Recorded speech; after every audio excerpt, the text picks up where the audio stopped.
Hi friends, welcome to Ragas kitchen friends. இன்னைக்கு வீடியோல ரொம்ப சுவையான தக்காளி குருமா எப்படி பண்றதா ஃப்ரெண்ட்ஸ் பார்க்க போறோம்.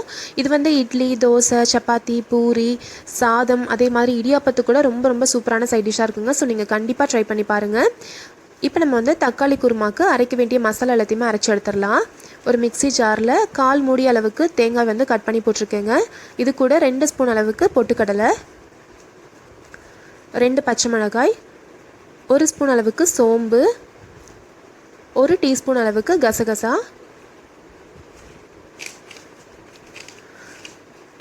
ஒரு சின்ன சைஸ்ல பட்டை, 4 கிராம்பு இதை இது கூட போட்டுக்கலாம். இது எல்லாத்தையுமே நம்ம வந்து அரைச்சி எடுத்துடலாங்க. ஃபஸ்ட்டு தண்ணி விடாமல் ஒரு சுற்றி எடுத்துக்கோங்க. அதுக்கப்புறம் கொஞ்சமாக தண்ணி விட்டு நல்லா நைஸாக இந்த மாதிரி விழுதாக அரைச்சி எடுத்துக்கோங்க. இப்போ வந்து நான் ஒரு 4 பெரிய சைஸ் தக்காளி எடுத்து வச்சுருக்கேங்க. கிட்டத்தட்ட ஒரு 300 கிராம் அளவுக்கு இருக்கும். இதை வந்து கட் பண்ணி ஒரு மிக்ஸி ஜாரில் சேர்த்துடலாம். இது கூட ஒரு பாதி பெரிய வெங்காயத்தை கட் பண்ணி போட்டுக்கலாங்க. கொஞ்சமாக கருவேப்பிலையும் இது கூட சேர்த்து நல்லா நைஸாக அரைச்சி எடுத்துக்கலாம். தண்ணி எதுவும் விடாமல் நல்லா திக்கான விழுதாக அரைச்சி எடுத்துக்கோங்க.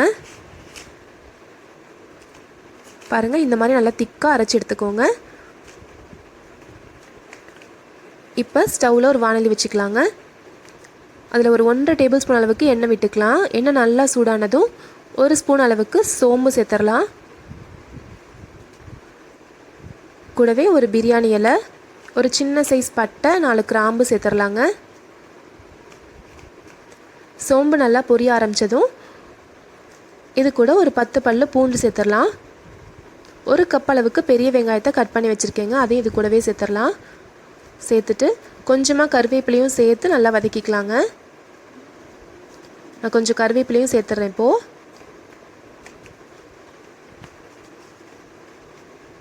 வெங்காயம் ஒரு 3/4 வாசி வதங்கி வந்ததும் நம்ம அரைச்சி வச்சுருக்க தக்காளி விழுது சேர்த்துடலாங்க.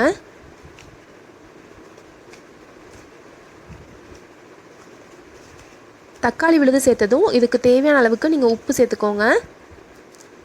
உப்பு சேர்த்துட்டு இது நல்லா வதங்கட்டும். பச்சை வாசனை எல்லாம் போகிற வரைக்கும் நல்லா அது வதங்கட்டுங்க. பாருங்கள், நல்லா வதங்கிருச்சு. இப்போ இதில் ஒரு 1/2 ஸ்பூன் அளவுக்கு மஞ்சள் தூள், 1.5 ஸ்பூன் அளவுக்கு மிளகாய் தூள், 1.5 ஸ்பூன் அளவுக்கு மல்லித்தூள் சேர்த்துடலாம். சேர்த்து ஒரு 2லேருந்து 3 நிமிஷம் நல்லா வந்து கொதிக்கட்டும். அதாவது இந்த மசாலாவுடைய பச்சை வாசனை போகிற வரைக்கும் நல்லா இது வந்து கொதிக்கட்டுங்க. இது நல்லா வதக்கிக்கோங்க.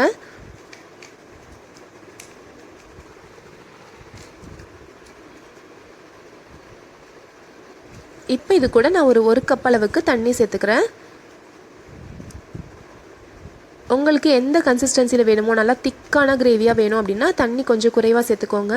இல்லை நல்லா தண்ணியாக வேணும்னா இன்னும் கொஞ்சம் தண்ணி சேர்த்துக்கோங்க. நான் சேர்த்துருக்கிறது சரியான அளவாக இருக்கும்.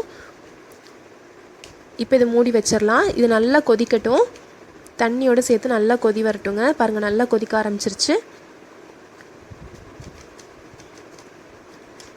இப்போ இதில் நம்ம அரைச்சி வச்சுருக்க தேங்காய் மசாலா சேர்த்துடலாங்க. தேங்காய் விழுது அரைச்சி வச்சுருக்கோம் இல்லைங்களா, அதை வந்து இதில் சேர்த்துடலாம். நம்ம அரைச்சி வச்சுருக்கிறது ஃபுல்லாகவே சேர்த்துக்க போகிறோம். நீங்கள் வந்து இந்த கிரேவி நல்லா ரிச்சான டேஸ்ட்டில் இருக்கும்னு நினைக்கிறீங்க அப்படின்னா நீங்கள் அந்த பொட்டுக்கடலைக்கு பதிலாக முந்திரி பருப்பு சேர்த்து நீங்கள் வந்து அரைச்சிங்க அப்படின்னா நல்லா ரிச்சான டேஸ்ட்டில் இருக்குங்க. இப்போ தேங்காய் விழுது சேர்த்தாச்சு. இது நல்லா கலந்து விட்டுக்கலாங்க. கொஞ்சமாக நான் வந்து அந்த மிக்ஸி ஜார்லேருந்து கொஞ்சம் தண்ணி ஊற்றி அதை சேர்த்துக்கிறேன்.